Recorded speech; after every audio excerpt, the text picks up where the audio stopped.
The following podcast is going to contain spoilers, along with a dude named Ethan who beats so many people up that you would never want to give him crap about the fact that his name is Ethan. Not that there's anything wrong with that, but when you combine it with his last name, it seems a little weird, and yet totally awesome at the same time.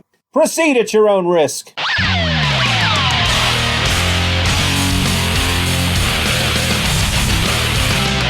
Hello and welcome to another episode of Just Another Fanboy. I'm your host. My name is Steven, and I've just gone off book here, folks. The last 3 episodes were not episodes, and I'm including this when I say the last 3.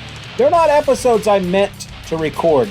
I had scheduled out the rest of the year, the rest of the season, and I don't even remember what I should be recording right now, but it's definitely not what I'm going to be talking about. But before I get into it, just want to remind everybody of a couple of things, a couple of quick reminders for you. First, I have this whole live stream thing going on over at the YouTube channel, the Just Another Fanboy YouTube channel. Now, it's a live stream, which means that once a week, so far it's been every Sunday, I sit down and through the magic of the internets, I connect with someone else in the country, someone else in the world. And we sit down and we talk for about an hour, 20 minutes. You know, it depends on who I'm talking to and what we're talking about. And I live stream it. So you can watch it as we're doing it. You can come onto YouTube and watch it and leave comments and ask questions and be part of the fun. But then when it's all done, it just stays up there on YouTube so you can continue to watch it.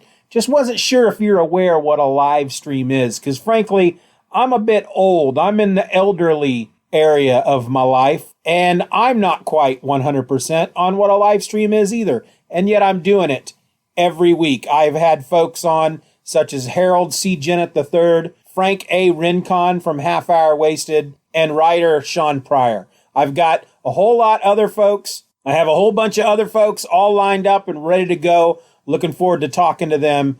And the best way for you to ensure that you never miss one of these live streams, even if you can't watch it live, is to subscribe to the channel and then click that bell that sends you the notifications. It'll say, hey, Steven's live streaming right now, but don't worry, when he's done, you can watch it whenever. So don't panic. I also want to remind everybody that come December 31st, I will be wrapping up season 3 of Just Another Fanboy. And I will not be back with new episodes of Just Another Fanboy until mid-February. I haven't quite set a date yet, but don't worry, there's going to be content for you to listen to. In fact, these live streams that I was just talking about, I have converted them into audio-only podcasting episodes, and I will be putting them up twice a week starting the first week of January. So the very first live stream I did was back in November. I think it was November 22nd. That will be the first episode that goes up in January. Technically, just to dot all the I's and cross all the T's, these will be considered part of season 4 because it's really the only way I can mark these. I mean, I can make them bonus episodes, but once season 4 starts, the first episode in each week, so Tuesday's episode, will be that current week's live stream episode converted to audio. So if I do a live stream on Sunday, the very next Tuesday, you'll also get the audio version of it. And then on Thursday will just be a regular episode of Just Another Fanboy. That's what you have to look forward to. We will do that for the foreseeable future. If I find that I run out of people to talk to and I have to slow down on the live streams, then maybe we'll end up doing something different at some point through season 4. But you know what? That's future Steven's problem, okay? We're not going to worry about that right now. What we are going to worry about is the book that I want to talk about. It's called Reckless, and it was released, yesterday as this episode is released. It was released on December the 16th. It was written by Ed Brubaker with art by Jacob Phillips and colors by Jacob Phillips. Now, if you're not aware, if you haven't been paying that much attention in the comic book world, Ed Brubaker and Jacob Phillips have just forged this creative unit that have been putting books out for over a decade now. I want to say they started with Criminal. I can't be sure. I didn't look any of that up. But the first book I ever read by them was Criminal, and it was actually put out by Marvel. Marvel had started this thing where they were trying to kind of appease their creative types. They were signing folks like Ed Brubaker over to exclusive deals. But folks like Ed Brubaker also wanted to do their own books. They wanted to have that freedom of not just doing a Captain America book. He wanted to do creator-owned books. And so rather than risk him not taking that exclusive contract, Marvel decided, well, we're going to start this Icon line, and we'll release your creator-owned books under the Icon line. And I believe that they still own those books. And when I say they, I mean the creators. Ed Brubaker and Sean Phillips still own the Criminal books that were put out through Marvel Icon. Marvel doesn't own those. And so, well, I know that's a fact because they eventually, once they left Marvel, they started releasing Criminal over at Image. And they've pretty much released all of their books over at Image at that point. And now they're doing a series of graphic novels. They did one not too long ago called Pulp, which was really good. And this is the first of 3 starring a particular character by the name of Ethan Reckless, which, like I said, is kind of a weird name, but yet it works. Let me read you the description, and then I'm just going to talk about the book. I'm not going to go into depth. I'm not going to just pour over every page and spoil the story for you. I'm actually not going to spoil the big reveal, because there is kind of a big reveal at the end. I'm not going to spoil any of that because this book did just come out within the last couple of days. But the description reads, sex, drugs, and murder in 1980s Los Angeles, and the best new twist on paperback pulp heroes since The Punisher or Jack Reacher. Ed Brubaker and Sean Phillips, the modern masters of crime noir, bring us the last thing anyone expected from them, a good guy. A bold new series of original graphic novels with 3 books releasing over the next year, each a full-length story that stands on its own. Meet Ethan Reckless. Your trouble is his business for the right price. But when a fugitive from his radical student days reaches out for his help, Ethan must face the only thing he fears, his own past. So yeah, this is set in the 1980s. Ethan Reckless is an ex-FBI agent. He was basically recruited right out of high school. His father was in naval intelligence, and he was able to use this opportunity to avoid going to Vietnam, which basically meant he was trained by the FBI and he was paid to go to college, but his job working for them was to basically keep an eye on everybody in college and report about any radicals or people who are demonstrating, basically the loud voices that are speaking out against the government. He eventually is tasked to infiltrate one of these various loud, outspoken groups back in the 70s. And before he falls in love with one of the members. She's the sister of the leader. And then a bomb explodes, sending him to the hospital, and he ends up giving up his career in the FBI. Well, the thing was, the FBI kind of gave up on him as well because he broke a lot of rules. He wasn't supposed to be falling in love with the people he was trying to watch, and he just didn't quite do what he was supposed to do, and the FBI probably would have canned him had he not been caught up in the explosion. But now he's kind of like a one-man A-team. If there is a job that you need done that the police aren't able to do, there's a 1-800 number you can call. You leave a freaking message on the answering machine, and if he wants to take your case, he will take it. And it's anywhere from I think at one point he talks about one of the things he did was rescue a kidnapped dog. He helped some people get some money back that was stolen from them. He has also worked for criminals, stealing money back that was stolen from them from other criminals. He's not exactly, when they call him a good guy in the description, he's not a 100% good guy. But he eventually gets this message from this woman that had been part of the thing when he was an FBI agent, the woman that he had fallen in love with. Her name is Rainey, and she needs his help. She says that they meet, and They meet. Oh my God, I can't talk. They meet, and she tells him that she hooked up with a guy. They robbed a bank in Kansas City. He killed a cop during the robbery. And because of all the heat that was on him, they had to, the whole crew had to split up and hide the money. And then they were going to meet back up after the heat was off and split up the money. But apparently she was told that the money was hidden in the walls of a house. And then because of dry rot and rats, the money was destroyed. She finds out later that that's not the case, and she just wants her money back. And so he decides to help her out. But he finds out that there is so much more going on than he originally thought. She calls him after he starts his investigation.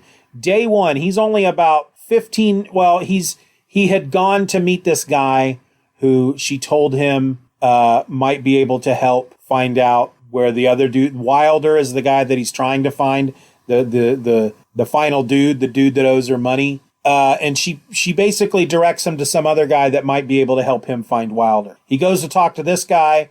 He comes home. She calls him up and she says that she was out at the beach, came back to her room, and somebody had ransacked the room. Wanted to know, what did you do? What have you done? And he said, well, I just left the guy 15 minutes ago. There's no way that they could have, if the guy I was questioning, if he put two and two together, he didn't have time to send anybody out to do anything to your hotel room. But come stay with me. I'll keep you safe. So she goes to stay with him. She stays the night. Nothing, untoward happens. And then the next morning, she goes out to her car. It blows up and she's dead. And then that makes him, of course, very angry. He there's a lot of narration in this book, and he talks at one point about after the bomb had gone off back in his FBI days when he was blown up. He woke up in the hospital and he had pieces of his memory missing. And he also discovered that he was very much a different person. He basically lost the ability to feel. And and I don't mean like with his hands, I mean emotionally. He no longer understands what it's like to be in love with someone or to be happy, or he does feel anger, but that's about it. And he uses that in his new job, getting back things, helping people and whatnot, but the anger is still there. And after this girl, Rainey, is blown up in front of his house, her car blows up, he basically goes into a somewhat rage, and he makes it his life's ambition at that point to find this guy Wilder and kill him for killing her. And that's pretty much where we go from there. And it's really good. There's a lot of really big reveals. And it's one of those stories that that there's going to be a reveal coming up, right? That it's not what they're telling you it is from the get-go. And you get your reveal and it's like, okay. But then there just ends up being so much more. There's just so much more to this story. And there's so many different twists and turns that kind of knock you on your butt as you're reading it. And it's I don't want to say it's a quick read. I mean, I got it this morning through Hoopla. So I got it through my library and I had it read by the end of the day. Now, I wasn't, of course, sitting there that entire time reading it, but anytime I was able to take a little break or take a few minutes here and there, I would read it. And I had it done by the end of the day. And it was, Ed Brubaker and Sean Phillips, they know how to work well together. They know how to create a story. It's very well put together. It reads very well. It flows very well. They obviously have been working together long enough that they don't make any mistakes when they put their stories together. Pulp, like I said, I read that earlier in the year, and it was just as good. And it makes me want to go back and start rereading all the criminal books again. And frankly, many of the first criminal books are available through Comixology Unlimited, which I am a member of. And I have borrowed like the first 3 or 4 volumes. I just haven't read them yet. And I feel like maybe at some point that can be the next series I go to on Just Another Fanboy. I'm doing ElfQuest and G.I. Joe and Madman and John Burns' Superman. Maybe at some point when I can stop or maybe pause one of those or just maybe add a 5th to it. I don't know. Might as well. What else am I going to do? But then the question is, should I do one issue at a time or one trade at a time? And I feel like maybe these are the kind of stories that I should do one trade at a time. But so I feel like there is going to come at some point in season 4 when I start revisiting all these criminal books and talking a lot more about Ed Brubaker and Sean Phillips, because I feel like I remember from the beginning, from the first criminal book, way back whenever that was, 2006, 7, 8, somewhere around there, it was firing on all cylinders right from the beginning. I mean, these guys worked really well together right from the beginning. So at this point, it's just, there's a reason why they're still working together over a decade later.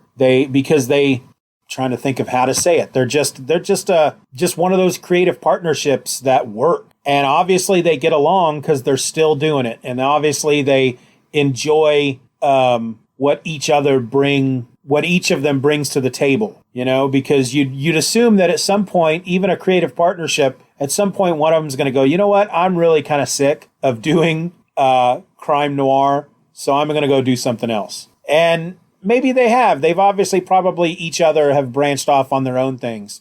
But the fact that they're still creating books together after all this time, I think speaks volumes about the quality of these books that they're putting together, because people are still buying them and they're still putting them out, and they're still really, really good. I always feel stupid when I talk about these books because I don't feel like I have the intellectual capacity to fully articulate exactly how I feel about these books, exactly how well put together they are. All I can say is that they're done very well. They're very well done, and they're really good, and I really enjoyed them. And frankly, I think that's really all anybody should have to say about a book. I mean, the art is beautiful. It tells the story. There are no moments within this book because you've all been there. Anybody who reads comic books, you've been there. You've read those books where you're going from one panel to the next panel, or you're going from one page to the next page, and you start scratching your head and you're like, did I miss something? I don't understand how they got from this point to this point. I don't understand what's going on. This page reads really weird. This whole sequence read really weird. None of it makes any sense.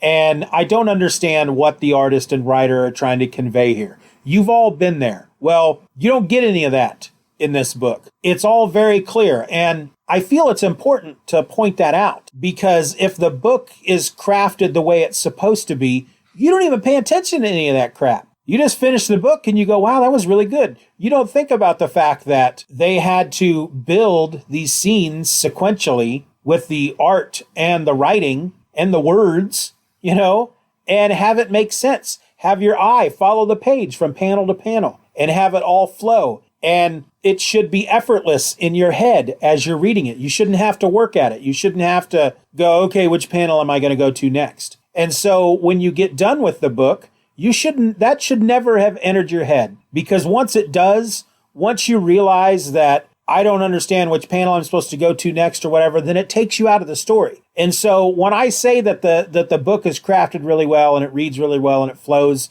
the way it's supposed to, I just mean it's I don't know what I'm trying to say. It's superb. It's an excellent book. What else do you want me to say? If you've enjoyed anything that they've ever put out, you're going to enjoy this. My purpose here is not to try to sell you on the book, but to tell you how I felt about it. And even though it was set in the 80s, it didn't feel 80s. It still felt like kind of a timeless book. It could have been, honestly, it almost could have been set in any decade. There's nothing about the book that made me think, oh, well, this is a total 80s book. They don't go out of their way to sell you on the fact that it's the 80s. A lot of properties do that if they set their books during a certain period, especially during like the 70s or the 80s, 60s, 70s, 80s, 90s, something like that. They're going to try to push pop culture references from that time. They're going to try to push that in your face and try to make that part of the story. And they don't do any of that in this book. The hairstyles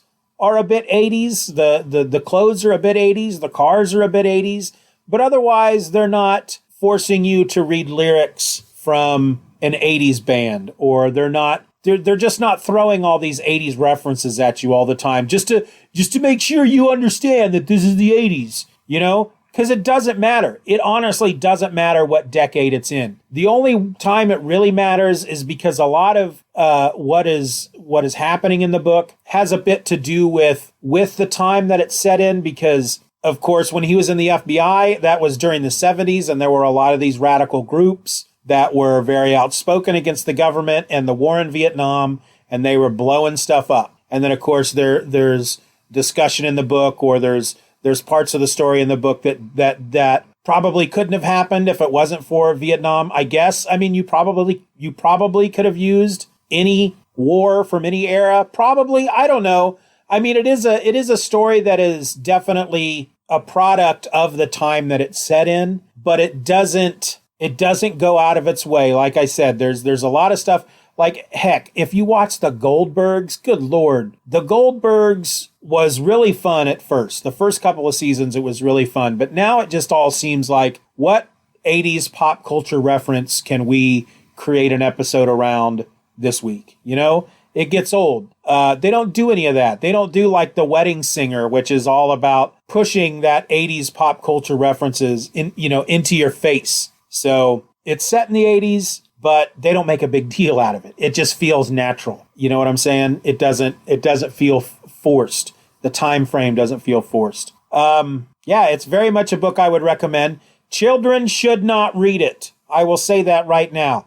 Language, violence, nudity, it's all there. Children should not read this book. They may want to, but we shouldn't let them do it. You see what I'm saying? We shouldn't let them do it. Let's not expose them to this stuff that early in life. Of course, it depends on what you consider a child, I suppose. If you're a parent and you have children, it's up to you to decide whether or not you want to let your children read this. I wouldn't let my children read it. Nope. Even at the age they're at now, I wouldn't slap it out of their hands if I saw them read it, but I wouldn't voluntarily put it in front of their eyes. You know what I'm saying? I don't know what I'm saying. I hope you do. Anyway, that's it. That's the episode. Reckless.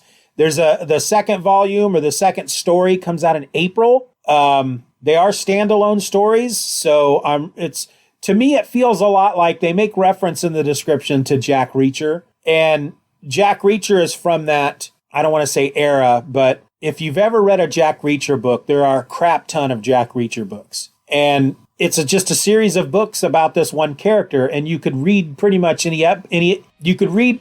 book by itself. You don't have to go from book 1 to book 2 to book 3 to book 4. And I think that's kind of what they're trying to do here. But Reckless, Ed Brubaker, Sean Phillips, great comic book team, great creative team. I would highly recommend it. You don't have to pay for it if you have the hoopla. But I would, if I had the money, I would have bought this book. That's how much I enjoy it. But that's it. That's all I got. So I guess I'm going to wrap it up. My name is Steven, and I'm just another fanboy. Be nice to each other. Wear a mask. Stay safe.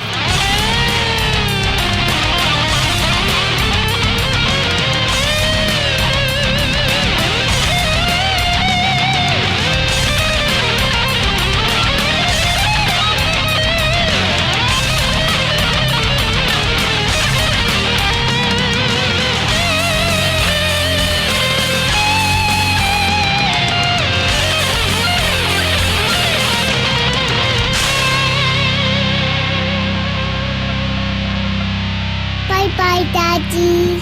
Bye-bye, Daddy. Good job. This is the part of the show where I start it. I say stuff and I start the show, and the mic is up way too loud. There, I've turned the mic down a little bit. It might be too quiet now. Hello and welcome to another episode of Pooptacular Poopings. Hello and welcome and stuff and everything. Howdy, folks. Howdy, folks. Howdy, folks. Abner Franks here. I just don't know if I can do this or not. Howdy, folks. Abner Franks here. I've been asked by Steven to come on in here at the intro portion of this episode and tell you that there's going to be spoilers. And you need to be aware of that, because spoilers they's a bad thing. You don't want spoilers in your podcast, because then you get spoiled. Well, some people like to be spoiled, but they like to be warned about it first. They like people to come in and say, "Hey, buddy, I'm going to spoil this." Not a very good job there. But when a fugitive